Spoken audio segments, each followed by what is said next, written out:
Captain Laura Keller stood at the viewport of the Earth Navy vessel Horizon, looking out at the stars. The ship was quiet except for the soft beeps of machines and low voices of her crew. They were far from home, in a part of space no human had visited before.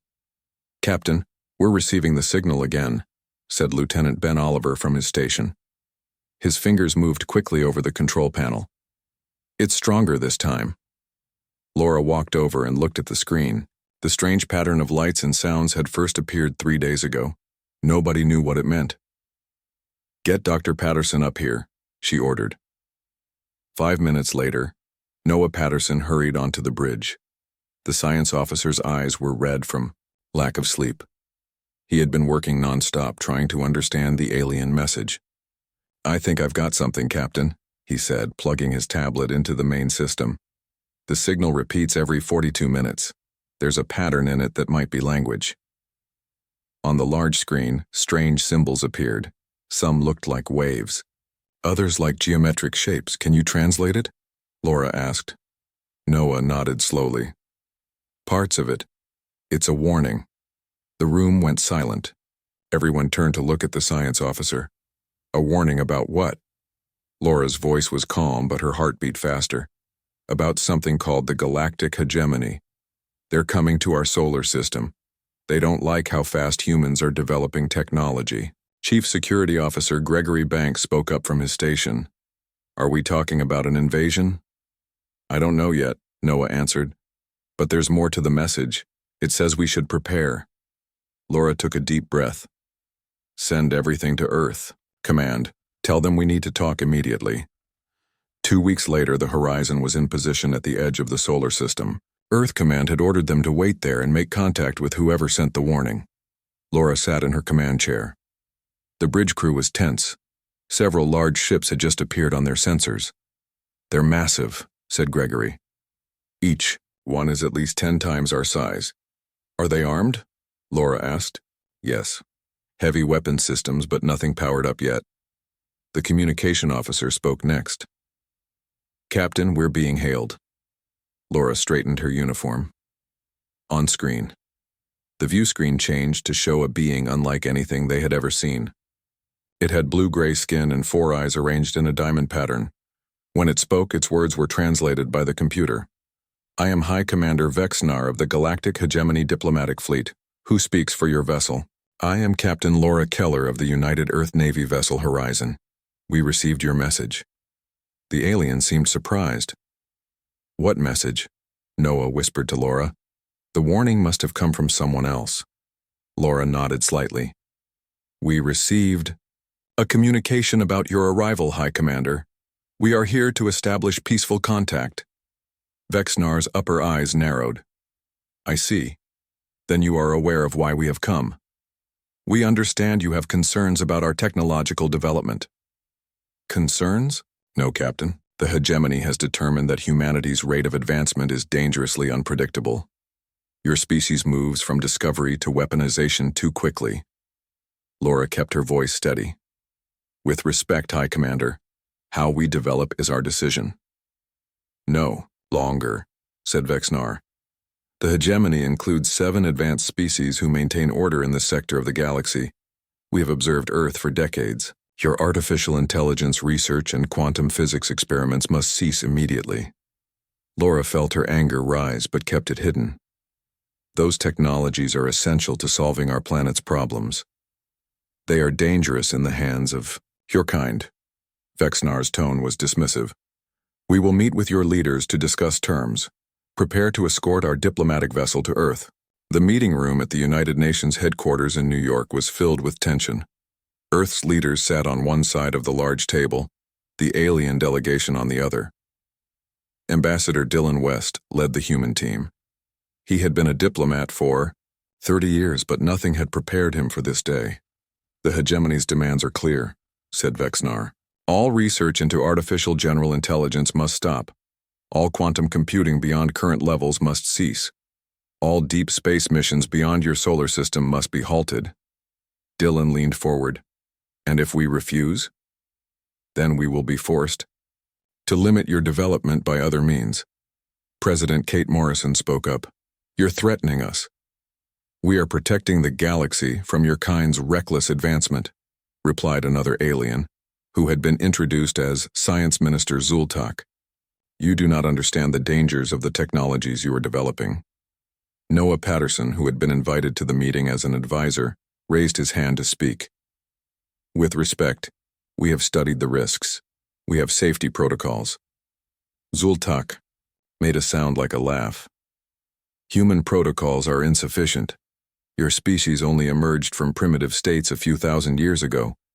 The youngest member of the hegemony has existed for 50,000 years. Ambassador West stayed calm. Age does not equal wisdom, Minister. Humanity has a right to chart its own course. Not when that course threatens galactic stability, said Vexnar.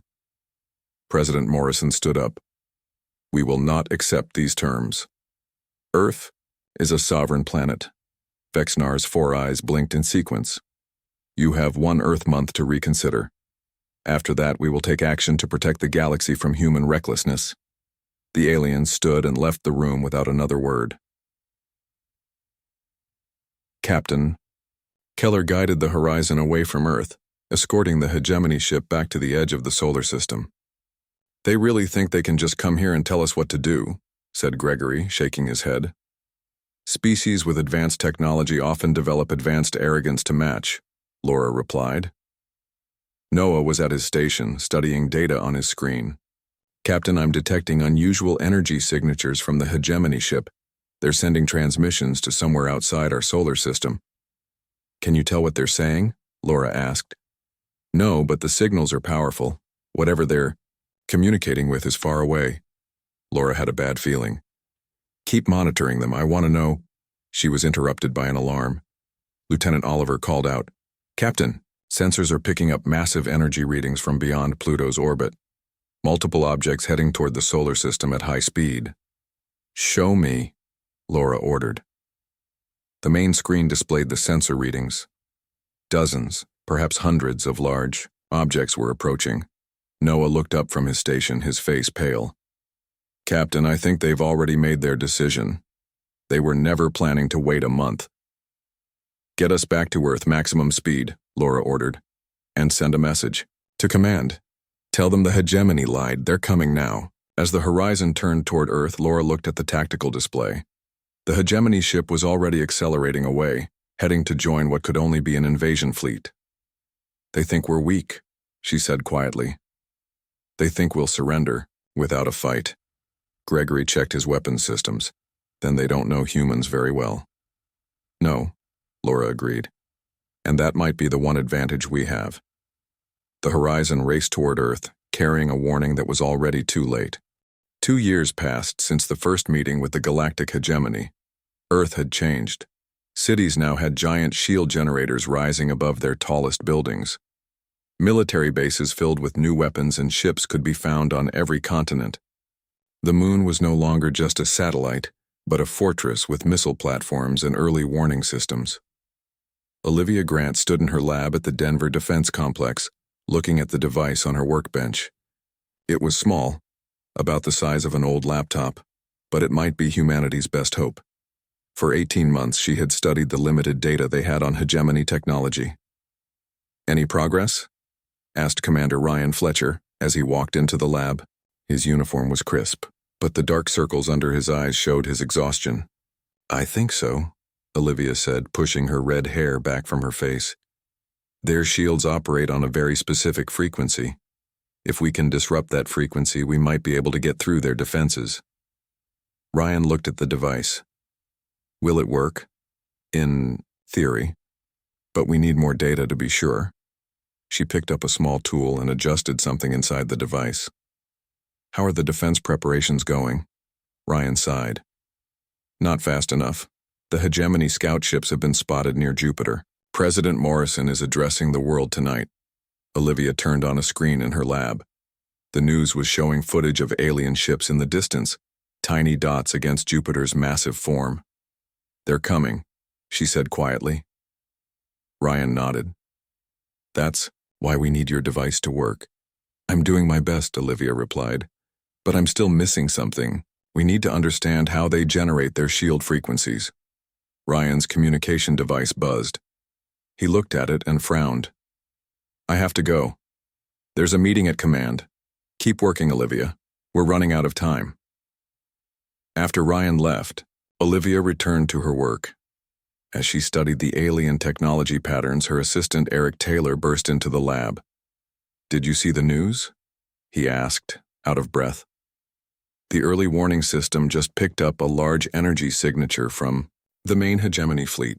They've crossed the orbit of Mars. Olivia felt her heart race. So soon? The predictions said we had at least another month. Eric shook his head. They're moving faster than expected. And that's not all. We just received a transmission from Dr. Vasquez on Mars. The secret facility there is under attack. Olivia quickly gathered her research materials. We need to get this data to command. If Mars falls, we lose our best research facility. As they rushed out of the lab, the building's alarm system began to wail. On the other side of the world, President Kate Morrison stood in the Global Defense Command Center beneath Washington, D.C. Large screens showed the approaching alien fleet. How many ships? She asked General Paul Harrison. Over 200 that we can detect, he replied. Their technology partly masks their presence. There could be more. Ambassador Dylan West, who now served as the head of the Extraterrestrial Intelligence Division, spoke up. Madam President, the hegemony has ignored all our attempts at communication since they delivered their ultimatum 2 years ago. Kate nodded grimly. They never wanted to talk. They just wanted to give us enough time to feel hopeless before they attacked. The largest screen showed a transmission coming in from Mars. Dr. Alan Vasquez appeared, his face dirty and a cut visible on his forehead. Mr. President, we're under attack, he said, the connection breaking up. The Mars facility can't hold out much longer. I'm sending all our research data to Earth now. What about the prototype weapons? Kate asked. We've shipped 3 working units on the last transport. They should arrive at the lunar base in 6 hours. The rest... He looked over his shoulder as an explosion sounded. The rest we'll have to destroy to keep them from the hegemony. The screen went blank. Kate turned to her military leaders. Activate all defense systems. It's time to show the hegemony that humans don't surrender easily. In Chicago, Major Samantha Cruz watched as civilians loaded onto evacuation transports. The city's massive shield generators hummed overhead, not yet activated. All non-essential. Personnel should be out within the hour, reported her second-in-command. Samantha nodded. Good. Once the shields are up, nobody gets in or out. A flash in the sky caught her attention. Looking up, she saw small lights descending through the atmosphere. The first wave of the hegemony attack had begun. Activate the shields now, she ordered into her communication device. Blue energy fields began to form above the city, connecting from generator to generator. Some of the alien weapons fire hit the shields and dissipated in bright flashes. But then something unexpected happened. The alien weapons changed color from red to deep purple. When they hit the shields again, the energy barriers flickered and weakened. They've adapted, Samantha said in shock. They've already figured out a counter to our shields. Within minutes, the Chicago shields failed. Alien craft descended into the city airspace. Samantha grabbed her rifle. Fall back to defensive positions, protect the civilian evacuation routes. As her troops moved, she looked at the alien ships with determination. They may have better technology, but they don't know what humans are capable of when backed into a corner. In orbit above Earth, Captain Laura Keller had been promoted to command the space carrier Defiance. Her ship, along with 20 others, formed Earth's first line of defense. Enemy ships approaching, Captain, reported her tactical officer. Laura studied the tactical display. The hegemony ships were arranged in a perfect formation, almost like a mathematical equation brought to life. They're too organized, she said. Suddenly, too predictable. Noah Patterson, now her second-in-command, looked at her. What are you thinking, Captain? In the 2 years since we met them, they've never changed their tactics. They rely on superior technology, not creativity. Laura's mind raced with possibilities. Send orders to the fleet, break formation and execute chaos protocol. Noah's eyes widened. That's never been tested in actual combat. The hegemony expects us to behave logically, to follow standard military doctrine, Laura said. They don't understand human unpredictability. That's their weakness. As orders went out, the Earth fleet suddenly scattered in seemingly random directions. The perfect formation of the hegemony ships faltered as they tried to adjust to the unexpected maneuver. Fire all weapons, Laura ordered. Target their command ships. The space around Earth lit up with weapons fire. Several hegemony vessels took direct hits, their shields failing under the concentrated attack. For the first time, the aliens seemed confused by human behavior. Their perfect formation had become a liability. Laura allowed herself a small smile. Send word to Earth Command. Tell them we've found a potential weakness. The hegemony may be technologically superior, but they lack adaptability. As the battle raged around her ship, Laura knew this was just the beginning. The war for humanity's survival had only just begun. The first month of the war had gone badly for Earth. Major cities around the world lay in ruins. The hegemony's advanced weapons had torn through human defenses as if they were made of paper. Billions huddled in underground shelters, while alien ships controlled the skies. Commander Ryan Fletcher stood in the remains of what had once been downtown Chicago. Buildings were crumbled around him. The great shield generators, once the pride of human engineering, were now twisted metal. His team moved quietly through the rubble, staying out of sight of the alien patrols. "Sir, we found survivors," whispered his sergeant, pointing to a half-collapsed subway entrance. Ryan followed him down into the darkness. Flashlights revealed 30 civilians huddled together for warmth. Among them, Ryan was shocked to see his brother and sister-in-law. "Jack," he called out, rushing forward. His brother looked up, his face dirty and thin. "Ryan, is that really you?" The brothers embraced. "I thought you'd evacuated," Ryan said. Jack shook his head. "We missed the last transport. The aliens came too quickly." He gestured to the people around him. "We've been hiding down here for 3 weeks." Ryan turned to his team. "Get these people ready to move. We leave in 20 minutes. As the soldiers helped the civilians prepare, Ryan pulled out a secure communication device and contacted headquarters. "This is Commander Fletcher. We've found survivors in the Chicago ruins, requesting extraction." The reply came through with static. "Negative, Commander. All transports are committed elsewhere. You need to get those civilians to Safe Zone 4 on foot." Ryan looked at the exhausted people around him. Safe Zone 4 was 30 miles away through hegemony-controlled territory. "Understood," he said finally. "Fletcher out." He put away the device and turned to his brother. "We have a long walk ahead of us."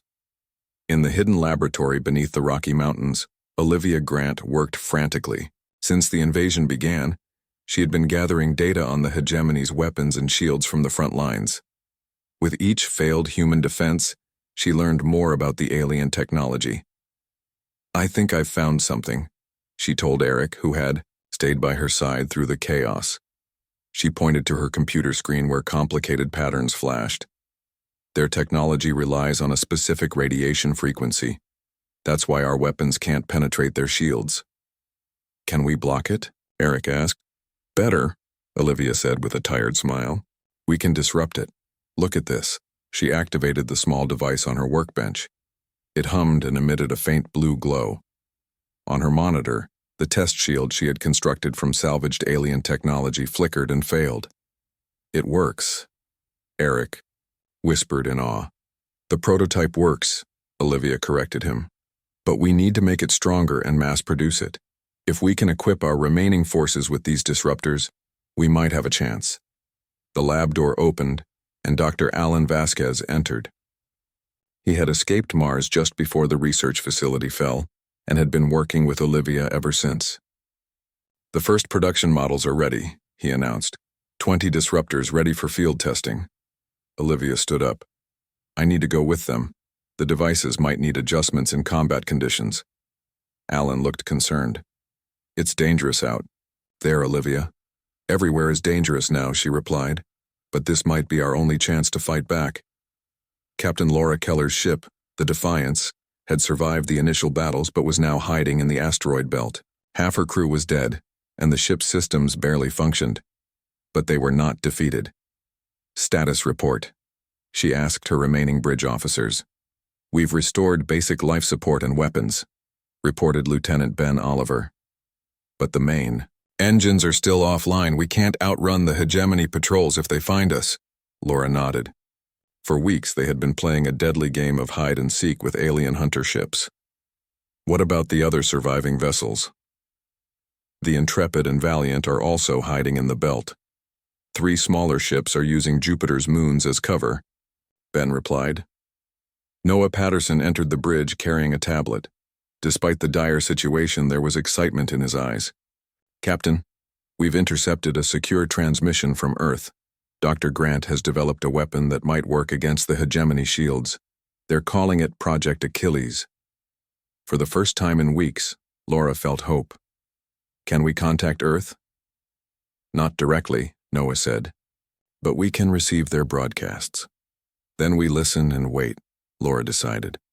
The hegemony thinks they've won space. They've grown complacent. When the time comes to strike back, we'll be ready.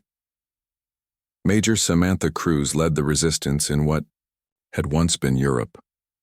Her forces moved at night, striking quickly at alien patrols and disappearing before reinforcements arrived. They called their strategy Operation Underdog, using hit-and-run tactics that confused the aliens' predictive algorithms. Tonight, they targeted a hegemony communication relay in the ruins of Paris. Samantha watched through binoculars as alien guards patrolled the perimeter. They always follow the same routes at exactly the same intervals, she told her second-in-command. They never adapt their tactics. Their arrogance works in our favor, he replied. They still think we're just primitive beings with simple weapons. Samantha checked her watch. Team 2 should be in position by now. Get ready. On cue, an explosion lit up the night sky 2 miles away. Most of the alien guards rushed toward the distraction, leaving the relay lightly defended. Now, Samantha ordered. Her team moved swiftly, planting explosive charges at key points around the relay. The few remaining guards were taken down silently, with specially designed weapons that disrupted their personal shields. As they retreated into the darkness, Samantha detonated the charges. The relay collapsed, severing an important link in the hegemony's communication network. That's the third relay this week, her second-in-command noted as they made their way back to their hidden base. Small victories, Samantha said. But they add up. The hegemony expected us to surrender after their first assault. They never planned for a long war against determined humans. Ambassador Dylan West was no longer a diplomat. Now he led a network of spies gathering intelligence on the hegemony's operations. His office in the underground remnants of the United Nations headquarters had become the center of Earth's intelligence efforts. A young analyst rushed in with a decoded message. Sir, we've intercepted something important. The hegemony fleet is pulling ships from Earth orbit. Dylan frowned. Why would they do that? They haven't finished securing the planet. According to this, they're detecting unusual activity near Proxima Centauri. They're diverting forces to investigate. Dylan felt a surge of hope. Earth had no forces near Proxima Centauri, the closest star to the solar system. Something else was drawing the hegemony's attention away. Get me President Morrison immediately, he ordered. This might be the opportunity we've been waiting for. As the analyst left, Dylan studied the strategic map on his wall. For the first time, the overwhelming force of alien ships showed a thin spot in their coverage. You didn't expect us to keep fighting, he said to the imaginary aliens. You thought we would accept defeat. That was your first mistake. Outside his office, a plan called Operation Achilles was already in motion. The greatest counterattack in human history was about to begin. 6 months after the invasion began, the remnants of human civilization prepared for their most daring move yet. Underground bases around the world buzzed with activity. Soldiers checked weapons. Scientists made final adjustments to new technology. Leaders gathered for one last planning session. President Kate Morrison stood before a table with a holographic map showing Earth and the positions of hegemony forces. Operation Achilles begins in 12 hours, she told the assembled commanders. This is our one chance to hit the aliens where they're weakest. Dr. Alan Vasquez stepped forward. His clothes were stained with oil and his hands rough from months of building devices. The Achilles disruptors have been distributed to all major resistance groups. We have 400 units ready for deployment. Olivia Grant stood beside him. Each disruptor has a range of approximately 1 mile. When activated, they will shut down all hegemony technology within that radius for about 10 minutes. That's your window to strike. Commander Ryan Fletcher studied the map. My teams will hit their ground bases here, here, and here. He pointed to locations in North America. Once their shields are down, their advanced weapons are useless. They'll be forced to fight us hand to hand. Major Samantha Cruz spoke next. European and Asian resistance cells are ready. We'll hit 60 targets simultaneously when the signal comes. President Morrison nodded, then turned to Ambassador West. What about your intelligence? Any sign they suspect our plan? Dillon shook his head. They're still confident in their technological superiority. They've grown lazy. Almost half their fleet is now at Proxima Centauri investigating what turned out to be a natural phenomenon. They won't be able to return in time. And the space operation? Kate asked. Captain Laura Keller recently returned from the asteroid belt with her surviving ships answered. We've positioned our remaining vessels around their main command ship. Once the disruptors activate, we'll board it. Kate looked at each of them. This is humanity's last best hope. If we fail, there won't be another chance. Earth is counting on all of you.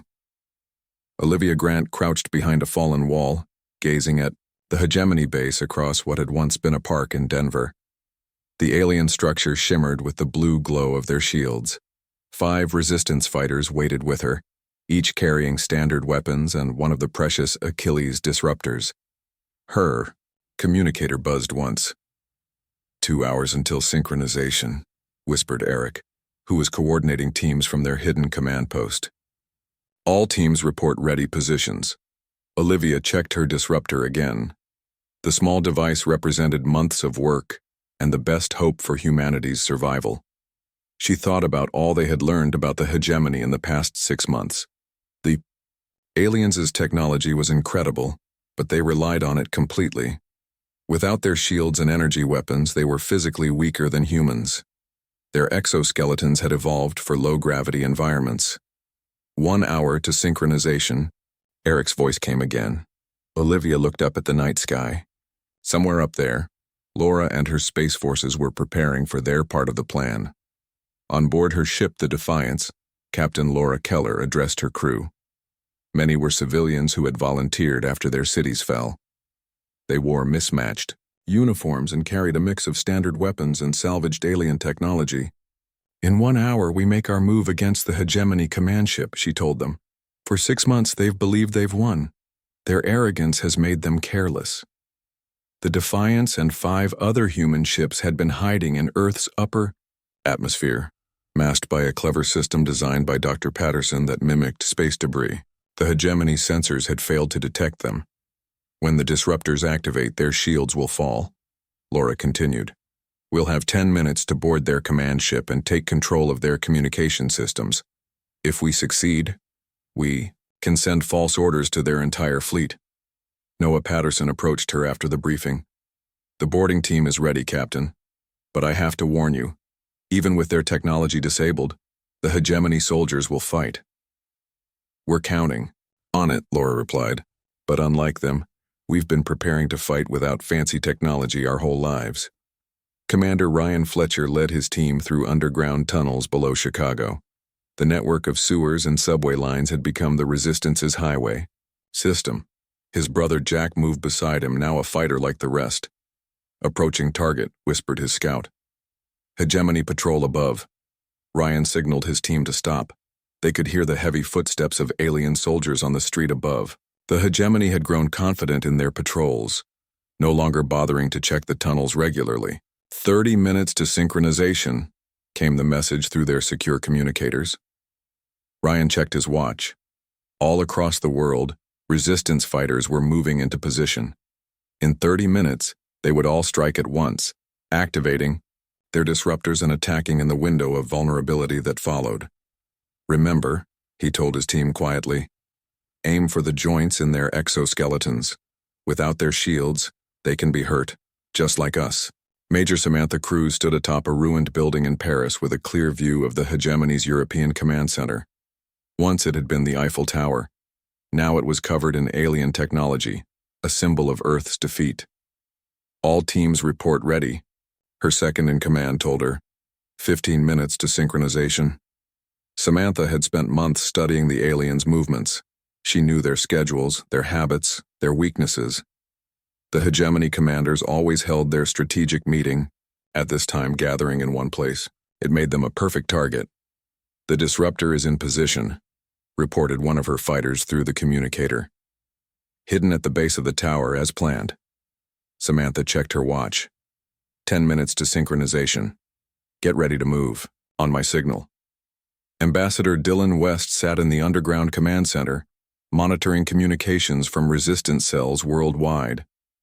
On screens around him, dots showed the positions of their forces, surrounding hegemony installations on every continent. 5 minutes to synchronization, he announced to the command staff. "All teams are in position." President Morrison stood beside him, her face tense but determined. "Send the final authorization code." Dylan entered a complex sequence into his console. Around the world, resistance leaders received confirmation that Operation Achilles was proceeding. 2 minutes, Dylan counted down. In space, Laura's ships moved silently toward the hegemony command vessel. In cities around the world, fighters checked their weapons one last time. 1 minute. Olivia's finger hovered over the activation switch of her disruptor. Ryan's team prepared to emerge from the tunnels. Samantha raised her binoculars for one last look at her target. "Synchronization in 10 seconds, Dylan announced. The world seemed to hold its breath. 5, 4, 3, 2, 1, activate. In that moment, across the globe, 400 Achilles disruptors came to life. A wave of disruption swept through the hegemony's forces. Shields flickered and died. Weapons went dead. Communication systems fell silent. For the first time since the invasion began, the mighty hegemony was vulnerable. "All teams move in," came the order, and humanity rose up to reclaim their world. The battle lasted for 3 days. Around the world, humans fought with everything they had. The Achilles disruptors worked better than anyone had hoped. Without their shields and advanced weapons, the hegemony forces were vulnerable. Their exoskeletons, designed for different gravity and atmospheric conditions, limited their movement on Earth. They were still dangerous, but now the fight was fair. Captain Laura Keller stood on the bridge of the captured hegemony command ship. Blood dripped from a cut on her forehead, but her eyes were bright with victory. The boarding operation had succeeded beyond their expectations. Her crew had taken control of the massive vessel within the 10-minute window provided by the disruptors. "Status report," she ordered. Noah Patterson looked up from the alien control systems he had been working to understand. "We have control of their communications network. All hegemony ships in the solar system are receiving our fake orders to retreat." "And they're obeying?" Laura asked in surprise. "That's the beauty of their command structure," Noah explained. "They never question orders from above. Their entire society is built on rigid hierarchy and absolute obedience." Laura watched on the view screen as alien ships began moving away from Earth. Their arrogance built an empire, but it's also bringing it down. On the ground, Commander Ryan Fletcher and his team secured the Chicago Command Center. The alien officers had surrendered once they realized their technology advantage was gone. Now they sat in rows, their 4 arms bound behind them, watching in disbelief as humans operated their equipment. Ryan's communicator buzzed. It was Olivia Grant. "The Denver base is secure," she reported. "We've captured their research lab intact. You won't believe what we found, Ryan." "What is it?" he asked. "They've been studying us, not just our technology, but our biology. They were trying to understand why we fought so hard, even when defeat seemed certain." There was excitement in her voice. And get this, their scientists had begun warning their leadership that humans might be more dangerous than they thought. The warnings were ignored. Ryan looked at the captured aliens. Their leadership was too convinced of their superiority to listen to their own people. Exactly, Olivia agreed. Their arrogance blinded them. Major Samantha Cruz walked through the Paris Command Center, now under human control. Her fighters had successfully captured the highest-ranking hegemony leaders in Europe. The aliens seemed shocked that primitive humans had defeated their advanced technology. Her second-in-command approached with news. We've intercepted transmissions from their homeworlds. They're in chaos. No one expected humans to fight back effectively. Samantha smiled grimly. They thought we would break easily. They didn't. Understand that humans have been fighting each other for thousands of years. We know how to keep going when everything seems lost. She looked at a map showing the status of battles worldwide. Green lights indicated human victories spreading across every continent. Get me a secure line to President Morrison, she ordered. It's time to discuss terms of surrender. Their surrender. In the underground command center, President Kate Morrison received reports from around the world. Each hour brought news of more victories. The tide had turned dramatically. Ambassador. Dylan West entered with an unusual guest, an alien unlike the hegemony forces they had been fighting. This one was smaller, with only 2 eyes and greenish skin. Madam President, Dylan said. This is Zarthal, representative of the Solarian Alliance. They've been monitoring our fight against the hegemony. The alien bowed slightly. Your victory has surprised many in the galaxy, Zarthal said, speaking through a translation device. The hegemony has dominated our sector for centuries. No species has successfully resisted them until now. Kate studied the alien carefully. Why are you here? To offer an alliance, Zarthal replied. 12 civilizations have suffered under hegemony rule. Your success gives us hope that their empire can be broken. Dylan looked excited. This could change everything, Madam President. We wouldn't be fighting alone anymore. Kate thought carefully before responding. We'll consider your offer, but our priority is securing Earth first. The hegemony still has forces here, and their main fleet could return from Proxima Centauri any day. Perhaps I can help with that, Zarthal said. The activity at Proxima Centauri that drew their fleet away. It was not entirely natural. Dr. Noah Patterson worked in what had been High Commander Vexinar's private quarters on the captured command ship. He had discovered the aliens' personal records and was translating them with growing amazement. Laura joined him, fresh from overseeing the ship's security. Find anything useful? More than useful, Noah said. Look at this. He pointed to symbols on the screen. Remember that first warning message we received before the hegemony arrived? The one that didn't come from them? Laura nodded. The message that started everything. What about it? According to Vexinar's records, they intercepted a similar message intended for Earth, but there was more to it than just a warning about the hegemony coming. Noah's voice was excited. It contained predictions about the outcome of the invasion, predictions that humans would win. Laura stared at him. Who sent it? Vexinar believed it came from a species called the Observers. They're said to have the ability to see possible futures. Noah scrolled through more alien text. The hegemony ignored the warning because their pride wouldn't allow them to believe they could be defeated by primitive humans. Laura shook her head in wonder. Their arrogance led to their destruction, just like the title of an old story. 1 month later, representatives from Earth stood in what had once been the United Nations headquarters, now rebuilt as the center of Earth's new government. Before them stood delegates from 12 alien civilizations, including Zarthal. President Morrison addressed the gathering. For centuries, the hegemony ruled through fear and the power of their technology.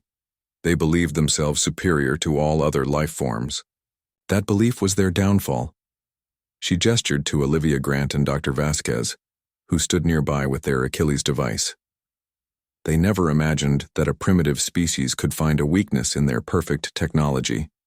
They never adapted their tactics because they couldn't conceive of defeat. Ambassador West stepped forward.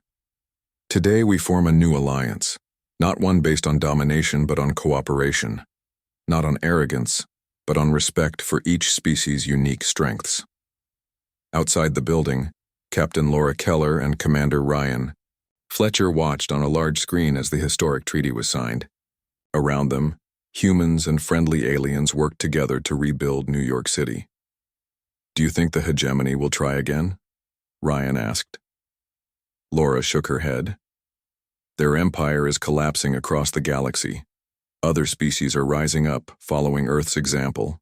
We still have so much to learn about the universe," Ryan said, looking up at the stars becoming visible in the evening sky. "Yes," Laura agreed. "But one lesson is clear. Arrogance blinds you to danger. The hegemony received warnings about humanity, both from the mysterious observers and from their own scientists. They ignored those warnings because they couldn't imagine losing to beings they considered inferior. In orbit above Earth, the captured hegemony command ship had been repurposed as humanity's first true starship. Soon, it would carry explorers and diplomats to meet other civilizations as equals, not conquerors. The war had cost billions of lives and destroyed much of Earth's infrastructure. Recovery would take decades. But humanity had survived and proven itself a force to be respected in the galaxy. And throughout the stars, the story spread of how human determination and adaptability had brought down an empire that arrogantly ignored warnings of its own destruction.